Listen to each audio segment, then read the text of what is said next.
Hello and नमस्कार हमारे प्यारे बीपीएससी हेडमास्टर हेड टीचर साथियों। आपका हमारे चैनल स्टडी तंत्र में बहुत बहुत स्वागत है। आशा करते हैं आप सभी स्वस्थ और मस्त होंगे। साथियों, जैसा कि आप स्क्रीन पर देख सकते हैं, ब्रेकिंग न्यूज अभी जस्ट यहाँ पे आप सभी के लिए एक बहुत महत्वपूर्ण खबर जारी हो चुकी है। आपको बताना चाहते हैं साथियों कि यहाँ पे आपके जो लिस्टिंग की प्रक्रिया है, साथ ही साथ ई शिक्षा कोर्स में जो डेटा फीडिंग की प्रक्रिया है वो स्टार्ट हो चुकी है। यानी कि कुल मिला जुला करके आपकी जो डेटा अपलोडिंग है वो फाइनल रूप से स्टार्ट हो गई है। साथियों, एक बड़ी खबर आपको बता देते हैं कि मे बी आज रात को 12 या 1 बजे तक ही यहाँ पे इस शिक्षा कोर्स के माध्यम से आप सभी का विद्यालय और साथ ही साथ प्रखंड शो करने लगेगा, या फिर अगर आज रात तक नहीं हो पाता है तो कल तो हर हाल में यहाँ पे जारी होगा। साथ ही साथ आपको हम बताना चाहेंगे कि प्रीवियस वीडियो के माध्यम से हमने एक महत्वपूर्ण जानकारी दी थी कि 14 और 15 2 दिनों में यहाँ पे आपका देखने को मिलेगा।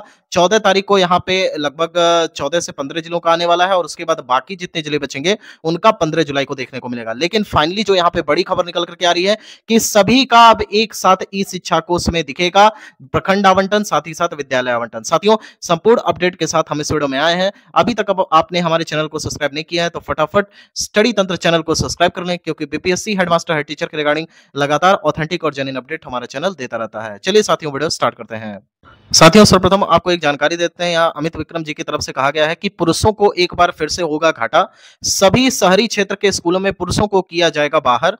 सुदूर ग्रामीण क्षेत्रों में होगी पोस्टिंग। छात्र शिक्षक संख्या को आधार बनाकर पुरुषों को शहरी क्षेत्र के स्कूलों में किया जाएगा बाहर। बिहार में पुरुष होना अपराध हो गया।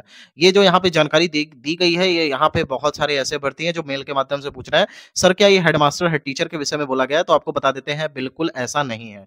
अगर आपको ऐसा लगता हो कि यहाँ पे ये जो पोस्ट की गई है आपके हेडमास्टर हेड टीचर से रिलेटेड है, तो बिल्कुल ऐसा नहीं है। फिलहाल हेडमास्टर साथियों का तो विद्यालय आवंटन हो ही चुका है। आपने देख लिया होगा कि आपने जो प्रखंड दिया था उसमें कितने प्रतिशत लोगों को फर्स्ट प्रखंड और कितने प्रतिशत लोगों को यहाँ पे आखिरी प्रखंड तक मिला है। साथियों, आपको बताना चाहेंगे कि ये ना तो हेडमास्टर से रिलेटेड है ना हेड टीचर से रिलेटेड है।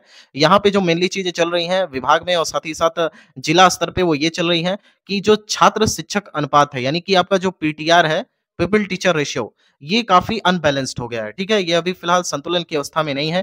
ट्रांसफर के बाद तो सबसे बड़ी गड़बड़ी यहाँ पर देखने को मिली। ऐसे कई सारे शिक्षक थे जहां पे ऑलरेडी यहाँ पे पीटीआर अगर देखा जाए तो या तो बैलेंस में था या बैलेंस से ज्यादा था। तो वहां पे क्या हुआ, जैसे मान लीजिए अगर कोई विद्यालय है तो विद्यालय में अगर पहले छात्र के हिसाब से अगर शिक्षकों की संख्या देखी जाए तो वो बैलेंस में थी। मान लीजिए कि अगर 200 यहाँ पे विद्यार्थी हैं तो 200 विद्यार्थियों पे लगभग यहाँ पे 8 शिक्षक थे।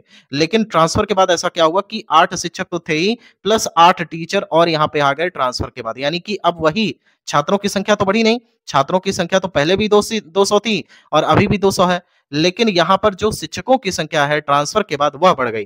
पहले 8 शिक्षक थे, अब कितने हो गए? तो 8 + 8 = 16 शिक्षक हो गए। ऐसे बहुत सारे विद्यालय हैं। आपके भी जानकारी में ऐसे बहुत सारे विद्यालय होंगे जो आपके नजदीकी पंचायत में या फिर आपके विद्यालय के आसपास आपने देखा होगा कि यहाँ पे शिक्षकों की संख्या या तो ज्यादा थी या कम थी, लेकिन वहां पे ऑलरेडी जब शिक्षक बैलेंस में थे फिर भी वहां पे सरप्लस हो गए, और कहीं पे ऑलरेडी अगर कम थे तो और कम हो गए, यानी कि वहां से ट्रांसफर करके शिक्षक निकल गए। तो यहाँ पे बताने का मात्र लक्ष्य यही है कि ये आपके एचएमएसटी से जुड़ा हुआ मामला नहीं है, एचटी से भी जुड़ा हुआ मामला नहीं है। ये जो मामला है बेसिकली आपके जो एक लेटर वायरल हुई थी, साथ ही साथ शिक्षा विभाग ने जो सभी 38 जिले के डीओस को एक पत्र जारी किया था जिसके माध्यम से ये बताया गया था कि आप सभी लोगों को पीटीआर निकाल लेना, अपने अपने जिले का प्रखंड वाइज आपको निकालना है। और डीओ स्तर से ये जानकारी प्रत्येक डीपीओस को दी गई, साथ ही साथ यहाँ पे जो बीओस हैं उनको दी गई, और उनको अपने स्तर से अपने प्रखंड के पंचायतों का विद्यालयवार डेटा संकलित करते हुए जिला स्तरीय डेटा का संकलन करके फिर वहां पे पटना सचिवालय में भेजना था। इसके बाद यहाँ पे डीओस को ये जिम्मेदारी दी गई है कि आप अपने संबंधित पंचायत या प्रखंड में पीटीआर का अपना हिसाब किताब कर लेंगे और उसी क्रम में यहाँ पे ट्रांसफर होना है, जो कि इसी जुलाई माह में प्रस्तावित है। तो फिलहाल आपको बता देते हैं, ये बिल्कुल आपको घबराने की आवश्यकता नहीं है। इसमें उसी की बात की गई कि पुरुष यदि यहाँ नगर निगम, नगर पंचायत या नगर परिषद में है तो उनको वहां से हटा करके फिर उनको जो है आसपास या दूर के गांव में यहाँ पे भेजा जाएगा। आपको बता देते हैं, इसके खिलाफ हमारा चैनल लगातार खड़ा था, आज भी खड़ा, पहले भी खड़ा था, और इसके लिए लगातार हम आवाज उठाएंगे। साथियों, नेक्स्ट अपडेट की बात करें तो यहाँ आप देख सकते हैं कि यही रात अंतिम, यही रात भारी। अब चूंकि आप सभी को पता चल गया है कि डेटा अपलोडिंग स्टार्ट हो गई है, आज ही की डेट में यहाँ पे आप सभी का जो इस विद्यालय आवंटन है, साथ ही साथ प्रखंड आवंटन है, वो देखने को मिल जाएगा। और जैसे ही आपकी ये सूची जारी होगी, हमारे टेलीग्राम के माध्यम से आपको टेलीग्राम चैनल के माध्यम से जानकारी दे दी जाएगी। इसके अलावा कम्युनिटी पोस्ट के माध्यम से भी आपको अवगत करा दिया जाएगा कि आपकी लिस्ट आ चुकी है। आप सभी लोग जाकर के यहाँ पे अपना विद्यालयवार अपना देख सकते हैं, जो भी आपका विद्यालय आवंटित हुआ है। इसके अलावा आपको बता देते हैं, एक बड़ी जानकारी ये भी है कि हेड टीचर के केस में यहाँ पे थोड़ी चीजें और पॉजिटिव है। यहाँ पे लगभग जो फर्स्ट ऑप्शन वाला प्रखंड है, उसके विषय में जो जानकारी प्राप्त हो रही है, लगभग यहाँ पे 70% से अधिक हेड टीचर्स को फर्स्ट ब्लॉक मिल गया है, यानी कि पहला प्रखंड उनको मिल गया है। इसके अलावा लगभग यहाँ पे 20% ऐसे हेड टीचर्स हैं जिनको सेकंड वाला प्रखंड मिला है, और 10% के आसपास ऐसे शिक्षक हैं या हेड टीचर्स हैं जिनको यहाँ पे तीसरा प्रखंड या उसके बाद रैंडमाइजेशन करके प्रखंड दिया गया है। तो फिलहाल आपको बता देते हैं, बिल्कुल घबराने की आवश्यकता नहीं है। आगे भी लड़ाई लड़ी जाएगी और आपके नियमावली में ऑलरेडी ट्रांसफर का यहाँ पे प्रावधान है। इसलिए फिलहाल आपको यहाँ पे ज्वाइन करना है। ऐसा नहीं है कि आप परेशान हो जाइए कि हमको हमारा प्रखंड नहीं मिला, एक तो जिला नहीं मिला है, ऊपर से प्रखंड नहीं मिला, ऊपर से हम जाकर के नए विद्यालय में ज्वाइन करेंगे, फिर चीजें कैसी होंगी। देखिए, आपने एक कठिन परीक्षा पास की है, अब आपका यह उत्तरदायित्व है कि आप उस विद्यालय में जाकर के अपना योगदान दें, और साथ ही साथ बिहार की शिक्षा व्यवस्था को सुधारने के लिए अपना 101% दें। साथियों, आपको बताना चाहेंगे कि फिलहाल बड़ी जानकारी एक और प्राप्त हो रही है कि जल्द ही आपका यहाँ पे फिटमेंट मैट्रिक्स टेबल भी तैयार हो रहा है, और इसको लेकर के बताया जा रहा है कि 20 जुलाई के आसपास एक पत्र जारी हो सकता है, जिसमें प्रधान शिक्षक और एचएम इन दोनों के लिए यहाँ पे फिटमेंट मैट्रिक्स टेबल को लेकर के एक बाकायदे प्रारूप जारी होगा, और जिसके बाद संबंधित डीपीओस और जो प्रत्येक जिले के डीओस हैं, उनके माध्यम से एक डेटा मांगा जाएगा कि फिटमेंट मैट्रिक्स टेबल में किन किन चीजों का ध्यान रखते हुए और जिलावार यहाँ पे सेवा निरंतरता को देखते हुए कैसे लाभ दिया जा सकता है, उसके विषय में भी जल्द आपको अपडेट देखने को मिलेगा। फिलहाल मूल वेतन को लेकर के भी आपको बता देते हैं, चीजें सकारात्मक है। शिक्षा विभाग लगातार आपके लिए तत्पर है, सारी चीजें पॉजिटिव फिलहाल हो रही हैं। जल्द ही इसके विषय में भी आपको एक जानकारी मिलेगी। हमने लगातार इसके लिए आवाज उठाया है कि मूल वेतन तो आपका 100% बढ़ना चाहिए।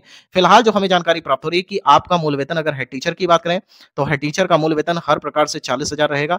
साथ ही साथ जो हेडमास्टर है आपके, उनका भी मूल वेतन 45,000 के आसपास रहेगा। अब बहुत सारे अभ्यर्थी हैं यहाँ पे बोलेंगे कि सर ये तो न्यूज आप पता नहीं कितने दिनों से दे रहे हैं, हेड टीचर का मूल वेतन इतना, हेडमास्टर का मूल वेतन इतना।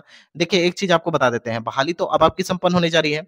इतने दिनों से आपकी बहाली प्रक्रिया तो चल नहीं रही थी, बहाली प्रक्रिया पे एक तरह से स्टे लगा हुआ था, तो लगातार आपको इन्फॉर्मेशन गैदरिंग करके कौन दे रहा था? हमारा ही चैनल आपको लगातार इस बारे में अवगत करा रहा था कि सारी चीजें सकारात्मक हैं। आपको जल्द एक पॉजिटिव न्यूज मिलेगा और आपकी बहाली प्रक्रिया इसी जुलाई में समाप्त हो जाएगी। और इसको लेकर के बहुत सारे व्यक्ति ऐसा भी नेगेटिव कमेंट कर रहे थे, सर ये जो बहाली प्रक्रिया है हर हाल में चुनाव के बाद ही संपन्न हो पाएगी, और ऐसा बिल्कुल भी नहीं है कि यहाँ पे चुनाव के पहले कोई संभावना बने कि हमारी जो बहाली प्रक्रिया है वो समाप्त हो पाए। देखिए, हम मान के चलते हैं कि ऐसे अगर 1% भी लोग हैं, तो याद रखिए कि अगर किसी तालाब की एक मछली, ठीक है, किसी तालाब की एक मछली भी अगर खराब होती है तो वो पूरे तालाब की मछलियों को गंदा कर देती है। तो नेगेटिव कमेंट्स करने वाले लोगों से दिक्कत नहीं है, बस ये है कि आप लोग किस प्रकार से उनसे बचें, क्योंकि आने वाले समय में अभी आपकी एक लंबी लड़ाई है। अभी आपको यहाँ पे प्राण शिफ्टिंग भी करना होगा, उसके लिए जल्दी से जल्दी काम हो सके, इसके लिए हमारा चैनल लगातार प्रयासरत रहेगा। साथ ही साथ प्राण शिफ्टिंग के बाद आपका जल्द वेतन प्राप्त हो सके, उसके लिए हम लगातार आपको अपडेट देंगे, साथ ही साथ आपकी एक लड़ाई लड़ेंगे। इसके अलावा आपको बता देते हैं कि जल्द से जल्द आपका एनपीएस हो, इसके अलावा आपकी जो मूलभूत सुविधाएं हैं वो आपको प्रदान किया जाए, और मूल वेतन को लेकर के भी हम लगातार आवाज उठा रहे हैं। साथियों, आपको बस एक ही काम करना है कि चैनल को सब्सक्राइब करते हुए अपनी आवाज आपको ही उठानी है, क्योंकि हमारा काम है आपकी आवाज को सरकार तक पहुंचाना, विभाग तक पहुंचाना, क्योंकि आप अपने स्तर से कितना प्रयास कर लेंगे अपनी बात को पहुंचाने के लिए। फिलहाल तो यहाँ पे यही रात अंतिम, यही रात भारी। आज की डेट में तो आपको अपना पता चल जाएगा कि हमारा ये प्रखंड है, हमारा ये विद्यालय, अब जाकर के हमें यहाँ पे योगदान करना है। लेकिन इसके बाद क्या? इसके बाद तो चीजें यही होंगी ना कि सैलरी आपको मिलनी है, मूल वेतन बढ़ा हुआ आपको मिलेगा कि नहीं मिलेगा, सेवा निरंतरता का लाभ आपको मिलेगा कि नहीं, फिटमेंट मैट्रिक्स टेबल में कितने गुना आपको यहाँ पे लाभ दिया जाएगा। इसके अलावा जो मूलभूत सुविधाएं हैं जो कि एक एचएमएसटी को मिलना चाहिए ताकि वो बिहार के शिक्षा व्यवस्था को सुधार सके, उसके लिए विभाग कितना प्रयासरत है। टूल्स यहाँ पे मिल रहे हैं कि नहीं, किस प्रकार से यहाँ पे प्रधान शिक्षक और प्रधानाचार्य साथ ही अपना जो है टूल्स के माध्यम से शिक्षक को विद्यालय के वातावरण को रेगुलेट कर पाए। साथ ही साथ यहाँ पे जो सम्मानजनक सैलरी है, एक वेतन जिससे यहाँ पे एक सम्मान मिले हेडमास्टर हेड टीचर साथियों को, उसके लिए विभाग कितना प्रयासरत है। तो संपूर्ण जानकारी लगातार हमारे चैनल के द्वारा प्रेषित की जाएगी। फिलहाल आपको एक ही काम करना है, चैनल को सब्सक्राइब कर लेना है, ढेर सारा प्यार देना है, अपनी आवाज उठाने के लिए आपको सक्रिय रहना है। साथ ही साथ आपको बता देते हैं, नियुक्ति पत्र के दिन, जिस दिन आपको यहाँ पे नियुक्ति पत्र मिलेगा, उस दिन आपको शपथ भी लेनी है, हमने पहले भी बताया था। और अगर आप इच्छुक हो तो उसकी फोटो या फिर वीडियो आप भेज सकते हैं, हमारे चैनल के माध्यम से उसे प्रसारित किया जाएगा। साथियों, आप सभी को एडवांस में यहाँ पे ढेर सारा बधाई, कांग्रेचुलेशंस। आज आपको यहाँ पे विद्यालय आवंटन के साथ-साथ प्रखंड आवंटन देखने को मिल जाएगा और बेसिकली अगर रात तक नहीं दिखा तो कल तो हर हाल में आपको यहाँ पे मिलना है और आपको बता देते हैं कि यहाँ पे सबका एक साथ विद्यालय आवंटन जारी होगा। अब 14 जुलाई, 15 जुलाई जैसा कोई भी कार्य नहीं है। साथियों, आज की डेट में भी यहाँ पे विभाग लगातार कार्य कर रहा है। यहाँ पे जितने भी आपके डाटा एंट्री ऑपरेटर्स हैं, वो लगातार अपलोडिंग की प्रक्रिया में लग गए हैं। बस आपको आज तक का वेट करना है और एकदम आराम से रहना है। साथियों, जो भी लेटेस्ट अपडेट होगी हमारे चैनल के द्वारा दे दी जाएगी। फिलहाल यहाँ तक वीडियो देखने के लिए आप सभी का बहुत-बहुत धन्यवाद। Thank you so much.